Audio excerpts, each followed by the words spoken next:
The video encoding tool HandBrake used to have a built-in preset called Apple240p30 designed specifically for encoding videos for use on video-compatible iPods from the 5th gen through to the 7th gen Classic. It worked perfectly. Then, for some reason, at some point, this preset was removed. Why? Someone filed an issue thread thing about this on GitHub, and the official response is this. Software moves on, I'm afraid.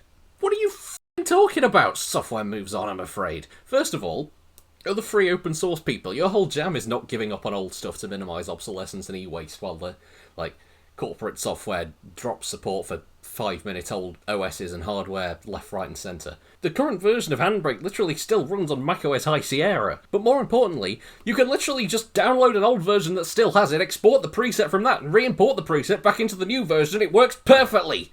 What are you talking about? Why did you do this? Why? For what reason? We cannot live in a world of chaos! The documentation is just obsolete. No patch or update, you just can't have more than one gig, deal with it. I despise this mindset so much. Just because a piece of hardware or software or whatever it is is a bit old and it's been dictated by the company that produced it that you shouldn't use it anymore and that it's too old and you should buy something new, doesn't mean you have to. You do not have to live your technical life dictated by whatever company makes the stuff that you use in it. Especially in situations like this, where it wasn't even, the support for the old thing wasn't even dropped because trying to keep compatibility with it was holding back the developers on adding new features. This was just dropped because, screw you, it's too old, throw it away. I know I'm really extrapolating this a long way from the actual point of this brief rant, but just, it really grinds my gears. And people are for some reason not even just reluctantly tolerant of it. They defend it, viciously. Get up on them high horse about it. Really? Still trying to use that? Time to get a new machine, I think. Some people genuinely seem to think that the second a replacement for something, a successor product to something is released, it is impossible for anything of value to come from the one before it.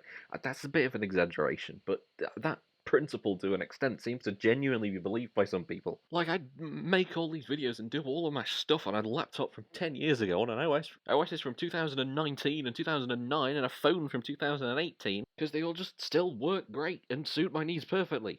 I'm not trying to guilt trip you into never buying new stuff, but if the old stuff suits your needs and even sometimes suits your needs better, people can't seem to comprehend that that's a possibility sometimes, then you'd use it. Assess the pros and cons and the benefits and the risks and just do what you want. Look at headphone jack discourse. So many people are like, it's time to get over it. What do you mean it's time? It was a terrible decision then. It's a terrible decision now. Just because it's been longer to come to terms with the annoyance of it doesn't mean that it should now be acceptable.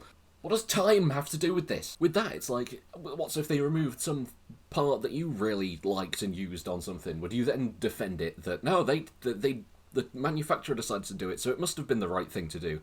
Would you not be annoyed? Although, knowing these people, probably not. They'd probably do some kind of mental gymnastics to be like, yes, no, I must just be wrong. This must be correct. I must have been mistaken. I must change my opinion without acknowledging that I'm changing my opinion and used to think something else, and everyone else is wrong and an idiot and I'm right. Because they just said so, even though this is not in line at all with what I would have said otherwise. And it's something I would have massively criticised if the other company had done it. I'm no coding genius, but I sincerely cannot fathom any single possible explanation for this that makes any sense whatsoever. HandBrake's incredible, by the way. Thank you for making it.